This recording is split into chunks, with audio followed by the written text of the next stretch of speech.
बिस्मिल्लाहिर्रहमानिर्रहीम। अस्सलाम वालेकुम। कैपिटल टॉक में खुश आमदेद। और सबसे पहले आप सबको ईद मुबारक।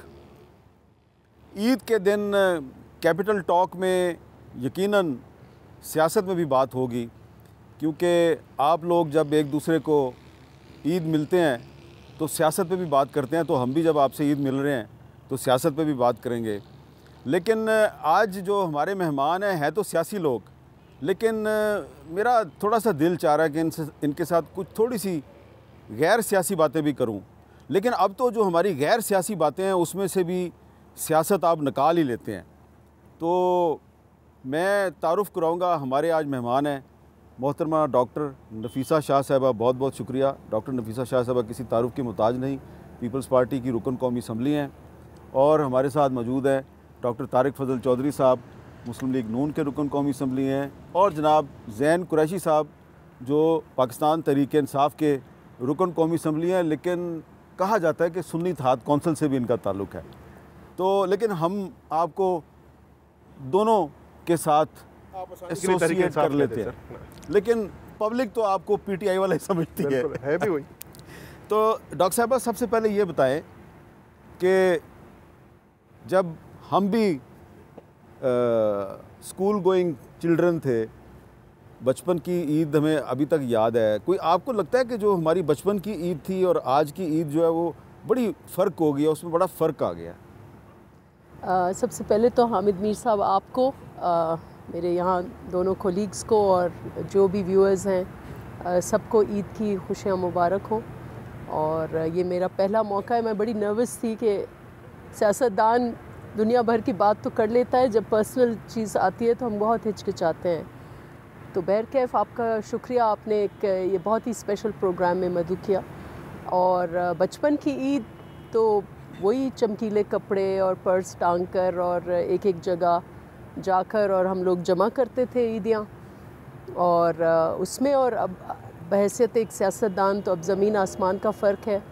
इस वक्त तो हमारी ईद अपने हलके में गुज़रती है और एक ऐसा सियासी दिन होता है जब बहुत गैर प्रेशर में हमारा होता है। ईद न सिर्फ हम मिलते हैं, लेकिन मेरी ईद तो यही होती है कि इस वक्त तो मुल्क के मईशत के हालात बद से बदतरीन जैसे हुए हैं, तो हमारा यही टेंशन होता है कि हम ज़्यादा से ज़्यादा लोगों को रमज़ान हो या ईद हो, ईद पैकेज और इसकी एक और लॉजिस्टिक एक्सरसाइज हो जाती है। तो ये ईद आपकी घर वालों के साथ नहीं गुजरती, घर से बाहर अपने हल्के के लोगों के साथ? हल्के में गुजरती है, घर वालों के साथ। ऑफ कोर्स एक स्पेशल ईद तो जहाँ भी बड़ों से छोटों से ईद तो मिलते हैं। हवेली के मेरे बच्चे बहुत आते हैं, उनसे मेरी जो थोड़ा बहुत फैमिली वाला जो एक कमी है वो हवेली के बच्चे जो है वो पूरे करते हैं। वो आते हैं ईद मिलने, और इस वक्त फिर मेरा पर्स भरा हुआ होता है और जब वो मिल के चले जाते हैं तो खाली हो जाता है। लेकिन यही खुशी होती है कि ईदी जो है, और ईदी जो हमें भी मिलती थी, हम बहुत खुश होते थे कि 10-10, 5-5 रुपए, कभी कभी उससे भी कम। और इस वक्त मैं भी इतना ही देती हूँ, 50-50 रुपए से ज़्यादा मैं भी नहीं किसी को ईदी देती।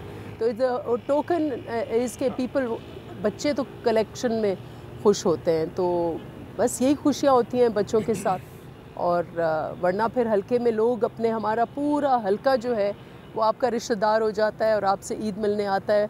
हम एक सियासी बड़े हो जाते हैं, लोग आते हैं ईद मिलने, और फिर मिठाइयाँ, इसी किस्म की मिठाइयाँ चलती हैं और चाय चलती है फिर। लेकिन वहाँ पर इनएविटेबली लोग ईद मिलने आते हैं, लेकिन हल्के का प्रॉब्लम ज़रूर लेके आते हैं। हाँ। फिर मेरे राइट और लेफ़्ट लोग खड़े होते हैं, फिर कहते हैं आज के दिन तो ईद मिले। फिर मैं कहती हूँ नहीं, लेट देम से इट। मतलब ईद का ऑफ कोर्स, लेकिन हमारा एक सियासी रिश्ता है, तो वहाँ पर भी यही बातें होती हैं कि मैडम नौकरी नहीं मिली और पानी की स्कीम दे दें और सुई गैस नहीं मिला। मतलब यही जो आम हल्के वाली रवायती बातें होती हैं, वही ईद के दिन भी हमारा वैसे ही गुजरता है।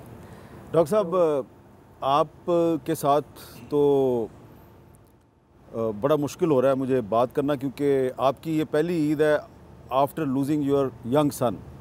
पिछले साल वो एक्सीडेंट में शहीद हो गए थे, तो ज़ाहिर बात है पहली ईद है आपकी बेटे के बगैर, तो काफ़ी मुश्किल होगी। तो मैं नहीं चाहता कि मैं आपको सैड कर दूं, लेकिन आपकी ईद भी घर वालों के साथ गुजरती है या घर वालों के बगैर गुजरती है, वर्कर्स के साथ गुजरती है? बहुत शुक्रिया मीर साहब। और आपने जो जिक्र किया तो यकीनन ये ज़िंदगी के ऐसे हादसात होते हैं जो, या ऐसे ज़ख़म आप कह लें कि जो वक्त के साथ भरते नहीं हैं। ज़िंदगी में आपको कारोबार में नुकसान और हादसात, वो ज़ख़म आपके हमज़ा भी बड़ा इंसान दोस्त आदमी था, आपका हेल्पिंग हैंड जी था। अल्लाह ताला ने उसको वो सिफ़ात और वो सलाहियत दी थी जो मैं समझता हूँ कि मैं अभी तक उस कमाल को नहीं पहुँच सका जो उसने अपनी मुख्तसर मुद्दत में दुनियावी और दीनी हवाले से उसने अचीव किया। तो ये अल्लाह ताला की दी हुई वो नेमतें होती हैं जो सबसे खूबसूरत नेमतें होती हैं, और जब तक अल्लाह ताला की रज़ा होती है आपके साथ रहती हैं, और जब तक अल्लाह की रज़ा नहीं होती तो ये आपके पास नहीं रहती हैं अल्हम्दुलिल्लाह। और हमेशा हमारे साथ उसकी यादें हैं, खूबसूरत यादें हैं, बहुत उससे हमने सीखा। तो अल्लाह ताला की ज़्यादा आसानियाँ पैदा करें, सब्र देने वाली अल्लाह की ज़ात है। बहरहाल आज के दिन के हवाले से पाकिस्तान की कौम को आपके प्रोग्राम की वसातत से मैं मुबारकबाद दूँगा, और मेरी दुआ है कि आने वाली हर ईद पाकिस्तान में इससे ज़्यादा खुशियाँ लेके आए, अवाम के लिए आसानियाँ लेके आए। जिन मुश्किल हालात से हम दो चार हैं इनमें वक्त के साथ साथ कमी हो, पाकिस्तान खुशहाल हो, पाकिस्तान की आवाम खुशहाल हों, और हमारे मसाइल जो हैं जिनमें हम घिरे हुए हैं, और इससे ज़्यादा बड़ी बात जो है, मसाइल से ज़्यादा बड़ी बात जो है, जो हम मुख्तलिफ़ हवालों से तकसीम का शिकार हैं। जैसे डॉक्टर साहबा ने बात की कि ईद की जो बचपन की यादें हैं तकरीबन हमारी वो मिलती जुलती हैं, आपकी भी। वो ईद कुछ और मनाजिर होते थे और बड़ी छोटी छोटी खुशियाँ होती थी बच्चों की, और वो सारी। लेकिन जो मैंने कहा कि हम तकसीम का शिकार हैं, तो हमने कुछ सियासी हवाले से, कुछ और बहुत सारे हमने पैरामीटर्स रख लिए हैं। अगर मीडिया की बात करूं, मैं से बात कर रहा हूं, तो आधे मीडिया को हम कहेंगे कि ये हमारे साथ हैं या हमारे दोस्त हैं, या आवाम कहेंगे कि ये इनके हैं, आधों को कहेंगे ये इनके हैं, आधों को कहेंगे ये उनके हैं। और अभी तो आपको पता है ईद से पहले जो है वो अदलिया के हवाले से बड़ा शोर गुल रहा, चल रहा है मामला अभी। ये ईद के बाद भी रहेगा ईद के बाद भी तो मैंने कहा उसमें भी कहते हैं जी ये इनके हैं, ये उनके हैं। ये ख़त्म होना चाहिए। बिल्कुल ये इदारों के हवाले से, और ये जो हमारे, मैं ये कहूँगा कि सुतून है इस पाकिस्तान के, रियासत के सुतून है, न्यूट्रल हो के काम करें, मुल्क को बेहतर बनाने के लिए काम करें। हर इदारा जो है वो इस मुल्क को मजबूत बनाए, कौम खुशहाल हो। और आजकल के जो नौजवान हैं वो हमारा मुस्तकबिल हैं। ईद मनाएं, खुशियाँ मनाएं, मोहब्बत का पैगाम एक दूसरे को दें। और अगर ये दर्स मैं समझता हूँ कि सिर्फ देने की बात नहीं है, महसूस करने की बात है। एक बात सिर्फ कहूँगा मैं, गो कि आज जैसे आपने बड़ी खूबसूरत बात की कि हर वक्त सियासी बात नहीं होनी चाहिए, लेकिन जिस बात से मुझे तकलीफ़ होती है कि पिछले साल डेढ़ का अरसा कह लें, 2 साल का कह लें, 5 लाख नौजवान पाकिस्तान से, पढ़ा लिखा नौजवान, वो दूसरे ममालिक में अपनी किस्मत आजमाई के लिए चला गया। 10 लाख अंदाज़ा लगाएं। 10 लाख कि मेरी मालूमात से आपकी मालूमात हमेशा मैं कहता हूँ आपकी ज़्यादा ही होती हैं, तो आप डबल फिगर बता रहे हैं।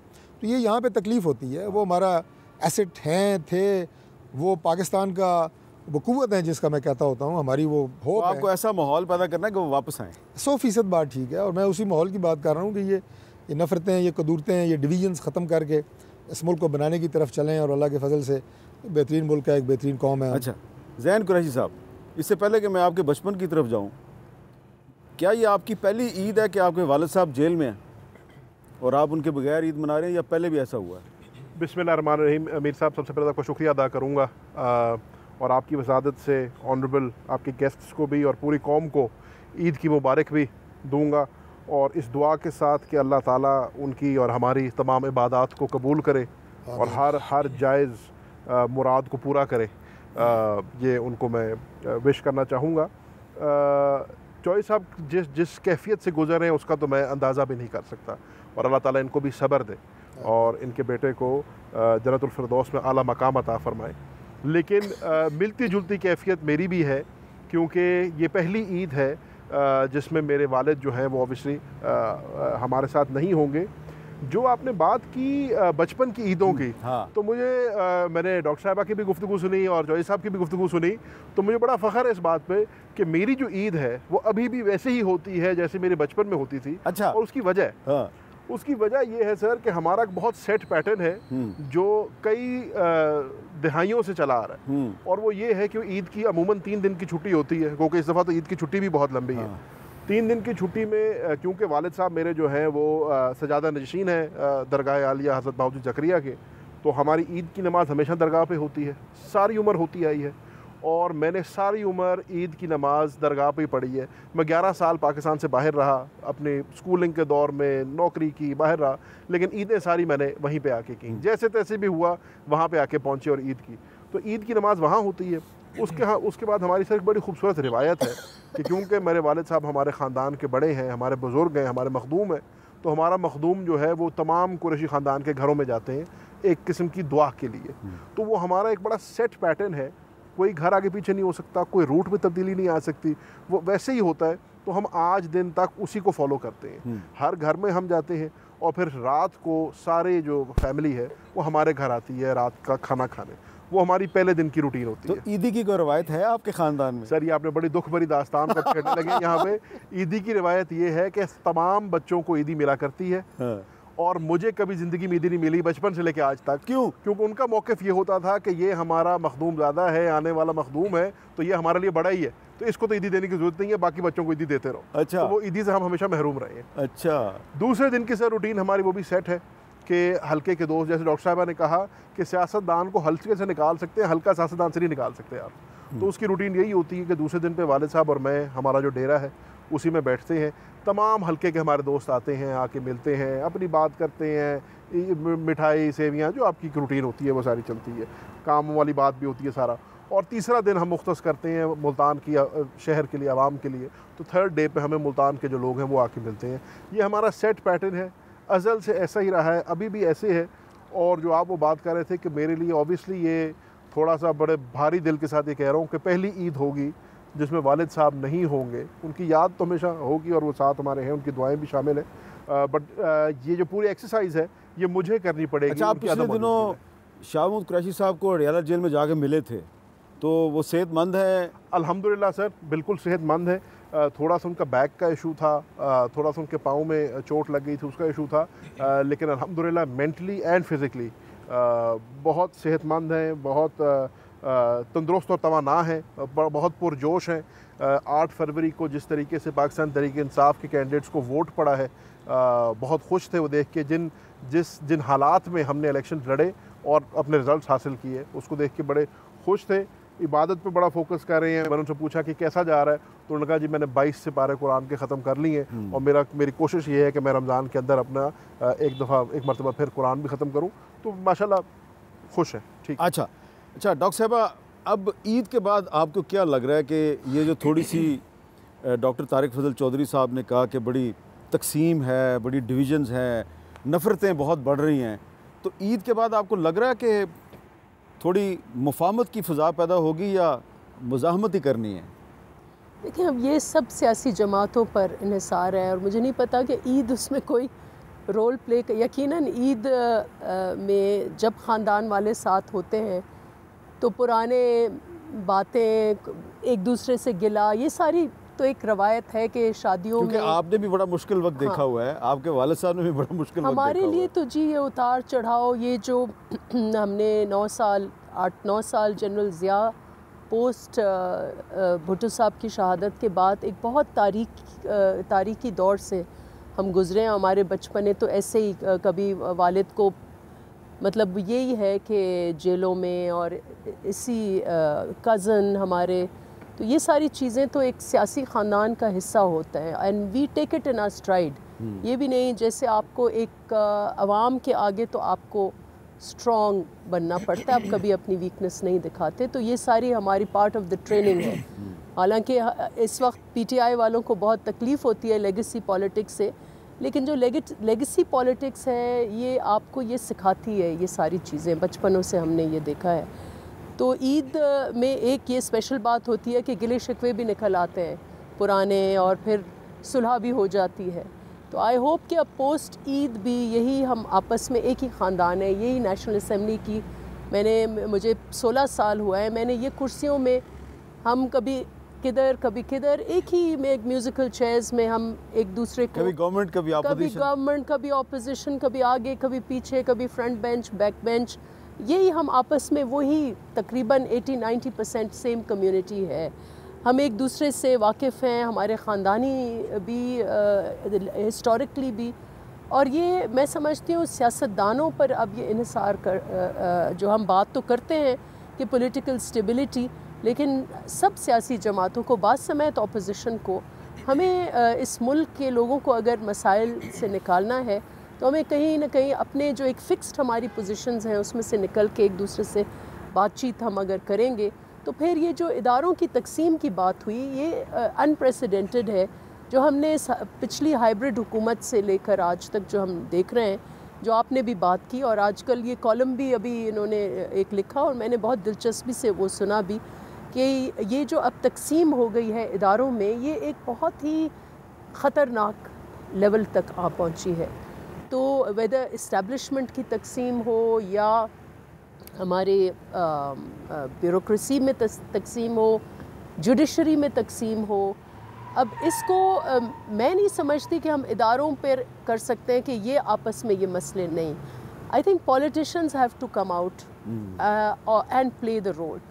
जब हम एक फॉर्म में, और फॉर्म ये है कि इस मुल्क के सियासी तकाज़े भी हैं, पार्लियामेंट्री नॉर्म्स भी हैं, अगर उनमें हम एक फ़िज़ा क्रिएट करेंगे कि लोगों को एक तसल्ली होगी कि कहीं ना कहीं अब सिस्टम जो है चल पड़ा है, तो मैं समझती हूँ ये ही एक मैसेज देगा इदारों को भी।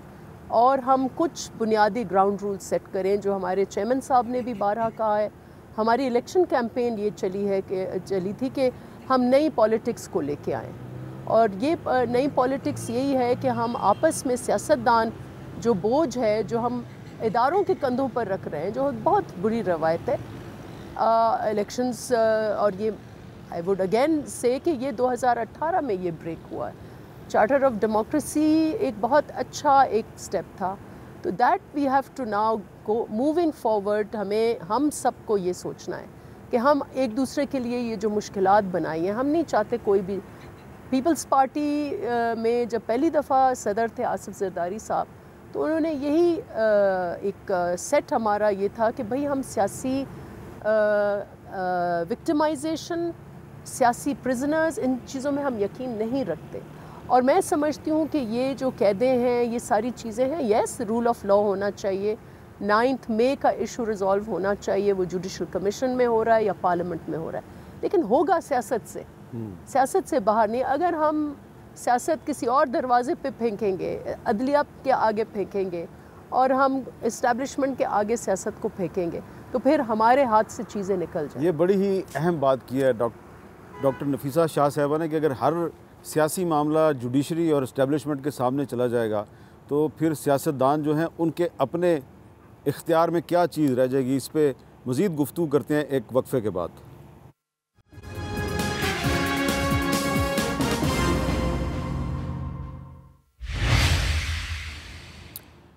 कैपिटल टॉक में दोबारा खुशामदीद। ईद की खुशियों में हम अपने जो सियासी मेहमान हैं उनको शरीक कर रहे हैं और उनसे पूछ रहे हैं कि वो ईद कैसे मनाते हैं।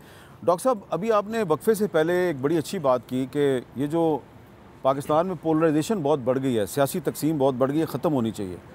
आप नहीं समझते कि अगर एक बड़ी तादाद में पॉलिटिकल वर्कर्स और सियासी जमातों के रहनुमा जेलों में होंगे तो पोलराइजेशन ख़त्म नहीं होगी? हाँ बिल्कुल होगी मीर साहब, इसके कई और फैक्टर्स हैं। मैं एक चीज़ अर्ज़ कर देता हूँ। देखें, जब हम बात करते हैं ना कि पाकिस्तान में आगे क्या होना चाहिए, बहुत सारी चीज़ों पे बात होती है जिन चीज़ों की हमें ज़रूरत है। ख़ास तौर पे मैशत को बेहतर बनाना, पाकिस्तान में अभी तो दहशतगर्दी की जो लहर आई है इसको काबू करना, तालीम के निज़ाम को बेहतर बनाना, सेहत के निज़ाम को बेहतर बनाना, सारा कुछ ज़रूर करें। लेकिन एक बात जिसके ऊपर कोई भी बात नहीं कर रहा, मैं समझता हूँ कि हमें अपने नौजवानों की ख़ास तौर पर जहन साजी करनी चाहिए, किरदार साजी पे तवज्जो देनी चाहिए और उसे बाकायदा अपनी एक शऊरी कोशिश का सियासतदानों को हिस्सा बनाना चाहिए कि हमने ये करना है। जो सोशल मीडिया और इन चीज़ों ने हमारे नौजवानों को, मैं तो ये बरमला कहूँगा कि एक राइट ट्रैक से किसी को राइट किया है, किसी को लेफ़्ट डिफ्लेक्ट किया है, वो मज़ा नहीं है। वो आगे जाके मज़ीद प्रॉब्लम्स होंगी। पोलराइजेशन आपने बिल्कुल जो है ना वो सही कहा। अब देखें, बचपन में हमारे एक नज़म, इसी पोलराइजेशन में मैं आपको बात बताऊँ और लड़ाई जो सियासतदानों में है उस पर एक बात बताऊँ, डिवाइड पे बात बताऊँ कि मैं उसको पूरा तो मुझे याद नहीं है, वो 2 परिंदों पे थी और उसका एक शेर मुझे याद रह गया कि लड़ते लड़ते होगी गुम, एक की चोंच एक की दुम। एक था तीतर एक बटेर, लड़ने में थे दोनों शेर। अब तीतर कौन है और बटेर कौन है ये मैं नहीं कुछ कहता। और शेर कौन है? किसकी गई और चोंच किसकी गई? इसकी गई, इसको भी छोड़े, लेकिन गई ना, किसी की चोंच गई, किसी की दुम गई, आंदा भी जाएगी। तो लिहाजा इस लड़ाई से कुछ हासिल नहीं होना, मकसद ये है। और दूसरा, बहुत जहन तो बहुत छोटे हैं। मैं ज़माना तालिब इल्मी में मैंने इनके दादा को माशाल्लाह देखा पॉलिटिक्स में, and he was governor Punjab. What a legacy उस वक्त के सियासतदानों की, और क्या वो दौर था। सजाद हुसैन कुरैशी साहब। जी, सजाद हुसैन कुरैशी साहब, मखदूम साहब। तो मैं आपको अर्ज़ ये कर रहा था कि वो सियासत और आज की सियासत जो है ना, क्योंकि ये हमारे सामने तीसरी वो क्या कहते हैं ना जनरेशन बैठी है। तो सियासत में क्या होता था, वोट मिलते थे, डॉक्टर साहब इत्तफाक़ करेंगी परफॉर्मेंस पे, मैंने अपने हल्के में कितना काम किया, क्या डेवलपमेंट की, एक कैंडिडेट का करैक्टर क्या है, कितना वो ऑनेस्ट है, कितना उसके ख़िलाफ़ जो है वो एलिगेशन है, नहीं है, पढ़ा लिखा है, नहीं है, असेंबली में बात करता है, नहीं करता, तालीम, ये सारी बातें होती थी। अब वो सारे फैक्टर माइनस हो गए हैं। ये बहुत अनफॉर्चुनेट है सियासत में। अब सियासत में आ क्या गया है, पाकिस्तान की सियासत वो रह गई है बड़क या सड़क। अब ये बड़क और सड़क वाली सियासत पाकिस्तान की सियासत को और निज़ाम को कहाँ लेके जाएगी, बहुत मुश्किल है। इसलिए हमें दूसरों को, सियासी जमातों को, दूसरे सियासी किरदारों को, उनके नज़रियात और उनके वजूद को बर्दाश्त करके आगे बढ़ना होगा। और कोई भी, मैं कहूँगा कि मरला हो, अभी तय कर लें या आज से 5 साल बाद करें, 10 साल बाद करें, 20 साल बाद करें, आपको ये बर्दाश्त करना पड़ेगा, बैठ के बात करनी पड़ेगी, तभी इस निज़ाम ने आगे चलना है। जी ज़ैन कुरैशी साहब, बैठ के बात करनी पड़ेगी, लेकिन आपकी पार्टी के बहुत से जो सीनियर रहनुमा हैं वो तो हमें ये बता रहे हैं कि भाई ईद के बाद कोई मुफाहमत नहीं, सिर्फ मुज़ाहमत। मीर साहब देखें, जहाँ तक तो चौधरी साहब की बात है ना पोलराइजेशन की, उस हक़ तो मैं इनके साथ 100% एग्री करता हूँ कि हमारा निज़ाम बड़ा पोलराइज हो गया है, और हमने अगर निज़ाम को चलाना है तो हमें इसकी जो टॉक्सिसिटी है ना जी, उसको कम करना पड़ेगा। जो माहौल ख़राब हुआ है ना, उसको बेहतर करना पड़ेगा। पिछली जो असेंबली थी उसके अंदर मैं YPF का सदर था, तो मैंने एक बाई पार्टिज़न ग्रुप बनाया था जिसमें मैंने तमाम जमातों के जो नौजवान MNAs थे उनको इकट्ठा किया था, और उसके पीछे कॉन्सेप्ट ही ये था कि हम कम से कम जो ये बैगेज नहीं लेके आते। पिछले आपने एक और भी बड़ा अच्छा काम किया था, आपने पार्लियामेंटेरियंस की एक क्रिकेट टीम बनाई थी। क्रिकेट टीम भी बनाई थी और उनको वर्ल्ड कप भी जिताया था। हाँ, तो वो भी किया था, और उसका मकसद ये था। और आपने देखा उसमें हुकूमत ऑपोजिशन इकट्ठी थी, हम इंग्लैंड गए, हमने वहाँ पे जाके क्रिकेट खेली, हम एक टीम बन के मुल्क के लिए खेले, हम वर्ल्ड कप जीत के आए। मतलब जस्ट बट इस बाई पार्टिजन ग्रुप को भी बनाने का मकसद ये था कि एक ऐसा प्लेटफॉर्म मुहैया किया जाए नौजवान MNAs को, जिनका ये नहीं है कि 30 साल से एक दूसरे को लड़ते आ रहे हैं और किसी की चोंच और किसी की दुम जो है पकड़ी हुई उन्होंने, और हमें बड़ी उसमें अच्छी ट्रैक्शन भी मिली, बड़ा अच्छा काम भी हुआ। लेकिन जहाँ मैं इस बात से इत्तफाक करता हूँ कि हमने एनिमोसिटी को कम करना है, उस खींचातानी को हमने कम करना है, वहाँ मैं ये भी कहता हूँ कि आपको भी अपना बेस्ट फुट फॉरवर्ड रखना होगा। जहाँ पे आपने देखिए, फिर वो बात करते हैं कि इनकी घिसी पिटी बात है, लेकिन बात हकीकत है। मेरे समझने में आप पाकिस्तान के नौजवान को क्रेडिट नहीं दे रहे। पाकिस्तान में चीज़ें इवॉल्व कर रही हैं, बड़ी तेज़ी से इवॉल्व कर रही हैं, और जो आप कहते हैं ना कि ट्रैक से उनको उतार दिया गया, किसी को ट्रैक से नहीं उतारा। यकीन जाने मीर साहब, पाकिस्तान का नौजवान, पाकिस्तान का वोटर इतना बाशऊर हो गया है कि उसको वो बात पता है तो शायद आपको और मुझे ना पता हो पहले। हाँ, देखते भी हैं, ख़बर पे भी वो ट्रैक भी करते हैं चीज़ों को, और अब वो आपका एहतसाब भी करते हैं। अब वो आपसे जो हम बात कर रहे हैं ना कि पहले हमें परफॉर्मेंस के ऊपर वोट मिला करते थे, यकीनन पहले ऐसे ही होता था। हल्के में आपने कितनी डेवलपमेंट कर दी, क्या स्कूल बनाए, कितनी सड़कें बनाई, कितने खंबे लगाए, कहाँ पे गैस मुहैया कर दी, जैसे आप फरमा रही, हमारे बुजुर्गों को भी ऐसे वोट मिलते थे।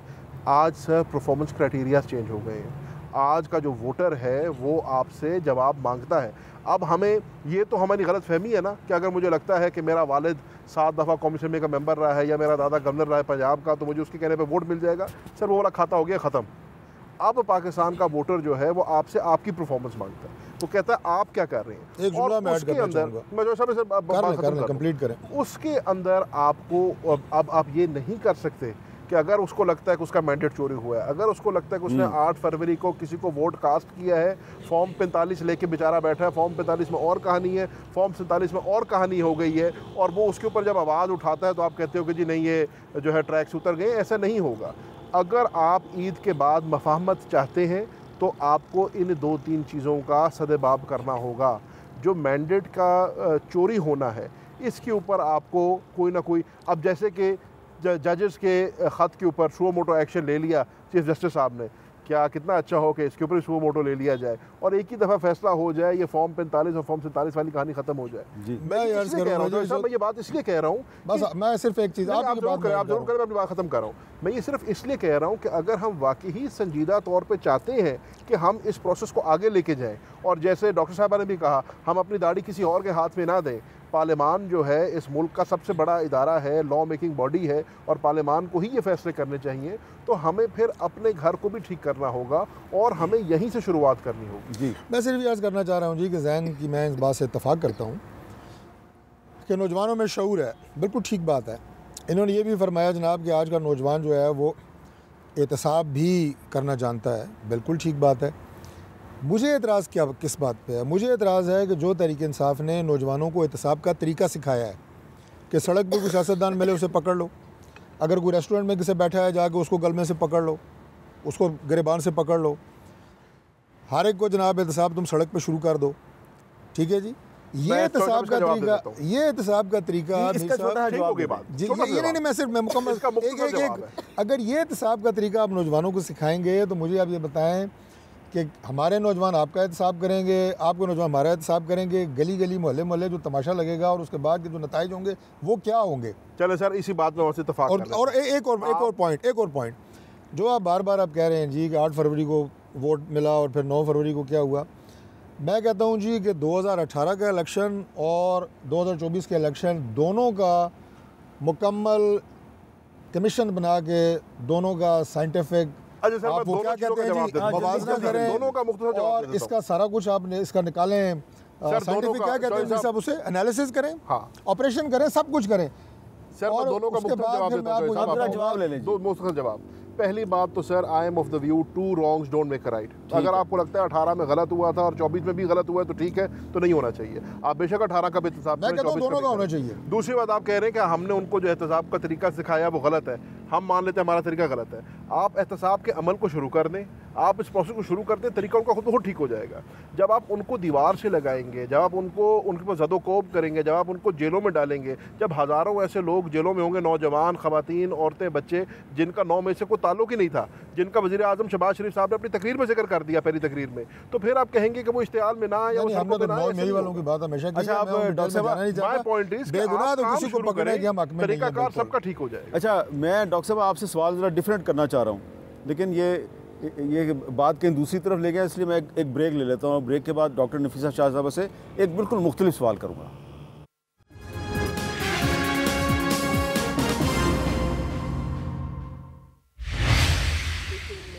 कैपिटल टॉक में दोबारा खुशामदीद। डॉक्टर नफीसा शाह साहबा, वक्फे से पहले ज़ैन कुरैशी साहब कह रहे थे कि नौजवान बड़े समझदार हो चुके हैं और वो अब परफॉर्मेंस को देखकर भी वोट देते हैं। मेरा आपसे सवाल यह है कि आप बार बार डायरेक्टली इलेक्टेड जनरल सीट पे इलेक्शन लड़के आप जीत के आ रही हैं खैरपुर से, और मैं खैरपुर में मैंने फ्लड में जाके मैंने देखा भी है कि आप पानी में घिरी हुई हैं वहाँ पे। मेरा सवाल आपसे ये है कि आपको जो बार बार वोट मिलता है, तो आप शहीद भुट्टो और शहीद बेनज़ीर के नाम पे वोट लेती हैं या आपकी जो ज़ाती परफॉर्मेंस है वो भी कोई फैक्टर है? देखिए, अगर ज़ाती परफॉर्मेंस है भी तो वो भी वही नज़रिया है ना, जिस नज़रिए को मेरे वालिद ने आफ्टर अयूब ख़ान के ख़िलाफ़ उन्होंने उस वक्त नौजवानों का जो रिवोल्ट था उसमें वो भी शामिल थे और वो फ़ातिमा जिन्ना के साथ थे उस वक्त। उसके बाद उन्होंने शहीद भुट्टो के काफ़िले में वो आ गए और उनको सबसे ज़्यादा उनका जो पसंद था वो नज़रिया था कि वो वर्किंग क्लासेस को सपोर्ट करते थे, वो मसावात की बात करते थे। यही नज़रिया है। इस नज़रिए पे जो कारकुन सच्चा होगा उसको वोट मिलेंगे। तो ये जुड़ा हुआ है क्योंकि हम लोग पीपल्स पार्टी से हमारी शनाख्त, हमारी पूरा एक हिस्ट्री है। जब हम पावर में होते हैं वहाँ भी पीपल्स पार्टी, जब हम ऑपोजिशन में होते हैं वो भी पीपल्स पार्टी की आइडेंटिटी। तो ये एक जुड़ा हुआ अमल है। मैं समझती हूँ कि हमें लोग वोट देते हैं बिकॉज़ दे सी कि हम लॉयल हैं पार्टी के साथ, पार्टी के फ़लसफ़े के साथ, और फिर हम कोशिश करते हैं कि अमलन भी इसको कहीं ना कहीं, जो आपने देखा कि फ्लड्स में कि आप लोगों के साथ चलें, लोगों की मुश्किलात जो हैं वो इधर भी, मैं इस वक्त भी यहाँ बैठी हुई हूँ ईद के प्रोग्राम में, लेकिन मुझे पता है कि मेरे हलके में कहाँ कहाँ लोगों के घरों में तकलीफ़ है, कहाँ किसका हादसा हुआ है, किसकी चोरी हुई है, किसके घर को आग लगी है, ये जो हवाएं आज चल रही हैं। तो आई नो दैट मेरी और ये सारा मैं समझती हूँ कि शहीद भुट्टो का ही विज़न है जिसके ऊपर हम चलते हैं। अच्छा डॉक्टर साहब, मेरा ज़रा सवाल वैसा ही है, थोड़ा सा मुख्तलिफ है, माइंड नहीं करना आपने। वोट तो आप लेते हैं नवाज शरीफ के नाम पे, प्राइम मिनिस्टर बना देते हैं आप शहबाज शरीफ को, तकलीफ़ तो हुई होगी, दुख तो हुआ होगा आपको। देखिए, इसमें कोई शक नहीं है कि पाकिस्तान मुस्लिम लीग नून का जो वोट बैंक है वो मियां नवाज शरीफ साहब से बिल्कुल अटैच है, पार्टी के हमारे कायद हैं। लेकिन शहबाज शरीफ साहब को वज़ीर-ए-आज़म बनाना ये भी अल्लाह ताला के बाद मियां मोहम्मद नवाज शरीफ साहब का फ़ैसला था, और पार्टी की ज़ाहिर है जो ख्वाहिश है हमारे लिए नवाज शरीफ साहब और शहबाज शरीफ साहब बहुत बड़ी तादाद में मैं वोटर्स को और सपोर्टर्स को जानता हूँ जिनको ये फ़ैसला पसंद नहीं आया। नहीं, देखिए ज़ाहिर है वोटर्स की अपनी एक उनकी आप ये कहें कि और आपको पता है इस बात का, नहीं, आपको भी लोगों ने आगे कहा गया कि कीता है। नहीं, देखिए मियां नवाज शरीफ साहब से लोगों का एक जज्बाती लगाव है, इसमें कोई दो राय नहीं है। लेकिन ये है कि अगर मियां नवाज शरीफ साहब ने ये फ़ैसला किया और पार्टी के दीगर भी अकाबरीन उसमें शामिल हैं कि शहबाज साहब जो हैं बतौर प्राइम मिनिस्टर इस वक्त गवर्नमेंट जो है वो स्टीयरिंग संभालेंगे और लीड करेंगे, तो हम इसको एक बेहतरीन फ़ैसला समझते हैं। और इंशाअल्लाह मुझे पूरी उम्मीद है कि जो तवक्कुआत पाकिस्तान मुस्लिम लीग नून की क़यादत को, वर्कर्स को, शहबाज शरीफ साहब से हैं और अब पूरी कौम को हैं कि मुल्क को आगे लेके चलें, मसाइल से निकालें, इंशाअल्लाह वो इस चैलेंज में कामयाब होंगे। अच्छा, अब ज़ैन कुरैशी साहब, क्या इमरान खान के बगैर तहरीक इंसाफ को पार्टी है? क्या ये सिर्फ एक शख्स का नाम है? देखिए, इमरान खान साहब हमारे बानी चेयरमैन हैं और यकीनन इमरान खान साहब के नाम पे वोट पड़ता है, इसमें कोई दो राय नहीं है।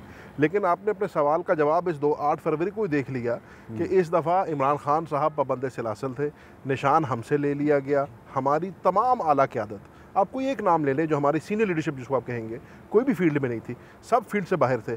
लेकिन इमरान खान का मौक़िफ़ था, इमरान खान का दिया हुआ शऊर था, उस पर आवाम ने निकल के, हमारा बल्ले का निशान नहीं था। हमारी आइडेंटिटी, डॉक्टर साहब ने फरमाया ना कि हमारी आइडेंटिटी ही पीपल्स पार्टी से है, हमारी पहचान हुकूमत अपोजिशन में पीपल्स पार्टी है और तीर का निशान है इनके लिए।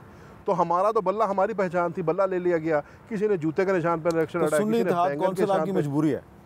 नहीं, सुन्नी इत्तेहाद कौंसिल तो हमने ज्वाइन किया ना। मैं ज़रा जो डॉक्टर साहब ने बात की मैं उस पर वापस जाना चाह रहा हूँ कि इमरान खान साहब हमारी पहचान है, इमरान खान साहब हमारा जो है वोट अभी आज भी इमरान खान का है। मैं आपको अगर अपनी मिसाल दूँ, एन 150 मुल्तान के अवाम ने अगर मुझे वोट दिया है तो मैंने एक दिन कैंपेन की है पूरे इलेक्शन के अंदर, क्योंकि आपको पता है कि मेरे ऊपर पर्चे थे और जो हालात था उनके अंदर मैं हल्के में जा ही नहीं सका। लेकिन इमरान खान का दिया हुआ मौक़िफ़, मेरे वालिद की दी हुई कुर्बानी और हमारा पार्टी का वहाँ पे काम जो हुआ था, उसकी वजह से हमें वोट पड़ा और हम वहाँ से जीत के आए। जो डॉक्टर साहब बात कर रही थी ना, मैं इनकी बात से इस हद तक इत्तफाक करता हूँ कि ये चीज़ें म्यूचुअली एक्सक्लूसिव नहीं है। अगर आपकी पार्टी का वोट बैंक है, पार्टी का नज़रिया है, पार्टी का मंशूर है, तो उस मंशूर के साथ आपको कैंडिडेट भी एक ऐसा चाहिए है जिससे आवाम रिलेट कर सकती है, जो फेस बनता है। मैं आपको उसकी मिसाल देता हूँ। जहाँ पर पार्टी का वोट बैंक था, पार्टी का वोट बैंक हर जगह है, और कैंडिडेट अच्छा था, वो निकल गया।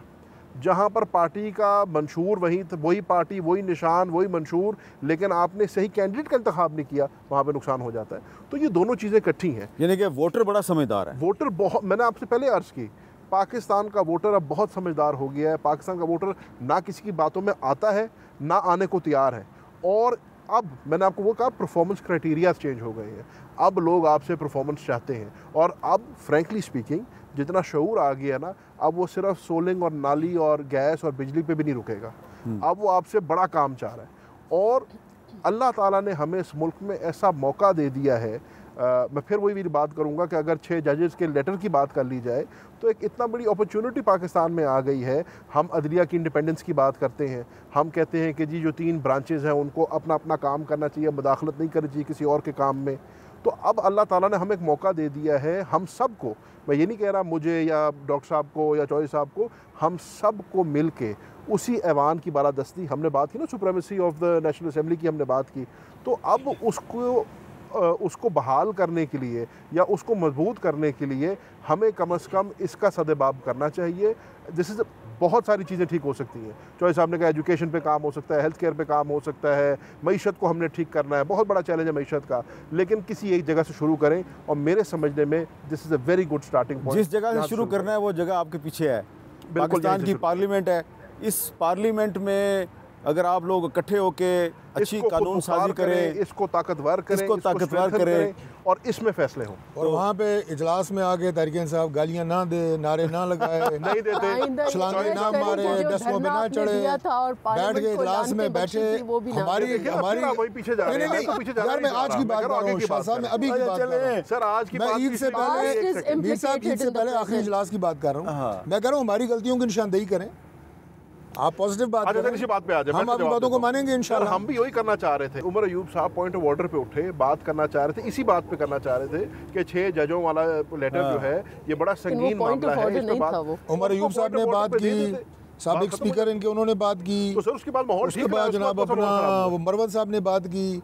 मतलब ये जो आखिरी इजलास की बात हो रही है, पुरानी बात होगी, काफ़ी दिन पुरानी बात है। मैं कह रहा हूँ हम तैयार हैं जी, चलें, अच्छी बात है। अफ़ाम तफ़हीम से चलने के लिए बहुत बहुत शुक्रिया डॉक्टर तारिक फजल साहब, ज़ैन कुरैशी साहब, डॉक्टर नफीसा शाह साहबा। और ये बड़ी अच्छी गुफ्तगू हुई है, इसमें इख्तलाफ राय भी आपने देखा, लेकिन ये जो पीछे है पार्लियामेंट पाकिस्तान की, इस पर कलमा तैयबा भी लिखा हुआ है। ये पार्लियामेंट अगर मजबूत होगी तो पाकिस्तान के सारे मसाइल हल हो सकते हैं, लेकिन अगर ये पार्लियामेंट मजबूत नहीं होगी और कोई और इदारा जो है इस पार्लियामेंट से ज़्यादा मजबूत हो जाएगा तो जनाब काम नहीं चलेगा। ईद मुबारक आपको दोबारा देता हूँ, इजाज़त दीजिए, अल्लाह हाफ़िज़।